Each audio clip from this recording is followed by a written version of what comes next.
ജാതക ഫലങ്ങളിൽ ഭാര്യയുടെ ജാതകം ഭർത്താവിന് അനുഗ്രഹമാകുമോ? ഭാര്യയും ഭർത്താവും അനുയോജ്യരായിരിക്കുമോ?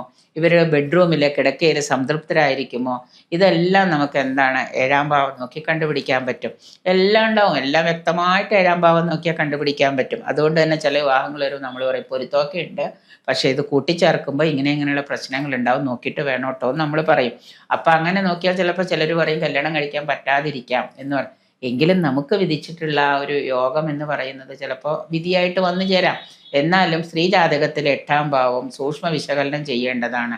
പ്രകൃതിയും പുരുഷനും എന്ന പോലെ സ്ത്രീയും പുരുഷനും അഭേദ്യ ബന്ധത്തോടു കൂടിയുള്ളവരാണ്. അതുകൊണ്ട് തന്നെ പുരുഷന് കുറച്ച് മോശ സമയവും കുറച്ച് മോശമാണെങ്കിലും സ്വന്തം ഭാര്യയുടെ ജാതകവും ഭാര്യയുടെ സമയവും ഭാര്യയുടെ നല്ല കാര്യങ്ങളുണ്ടെങ്കിൽ നമുക്കെന്താണ് അത് ഇതിനോട് കൂടി കൂട്ടിച്ചേർക്കുമ്പോൾ അവിടെ ഒരുപാട് നല്ല കാര്യങ്ങൾ നടക്കുകയും ചെയ്യും.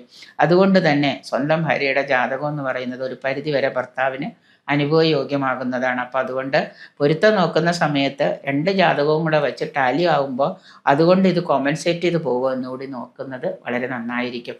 നല്ലൊരു ദൈവജ്ഞനെ അത് കണ്ടുപിടിക്കാനും അതിന് പരിഹാരം നിർദ്ദേശിക്കാനും ഒക്കെ ആയിട്ട് സാധിക്കുകയും ചെയ്യും. അപ്പം അതുകൊണ്ട് തന്നെ വിവാഹ ജീവിതം എന്ന് പറഞ്ഞാൽ മധുരമായ ശ്രേഷ്ഠമായ ഒരു കർമ്മമാണ്. അതിൽ ഐശ്വര്യപ്രദമാവാനായിട്ട് ഭർത്താവിന് കുറച്ച് ബുദ്ധിമുട്ടുകളോ ദോഷങ്ങളോ പ്രശ്നങ്ങളോ ഉണ്ടെങ്കിൽ സ്വന്തം ഭാര്യയുടെ ജാതകം വെച്ച് അത് കോമ്പൻസേറ്റ് ചെയ്യാനായിട്ട് സാധിക്കും. അതുകൊണ്ട് അതുകൂടെ നല്ലവണ്ണം നോക്കിയിട്ട് അതിന് പരിഹാരങ്ങൾ എന്തെങ്കിലും ചെയ്താൽ സന്തോഷപൂർണ്ണമായൊരു ദാമ്പത്യം നിങ്ങൾക്ക് കൈവരിക്കാം.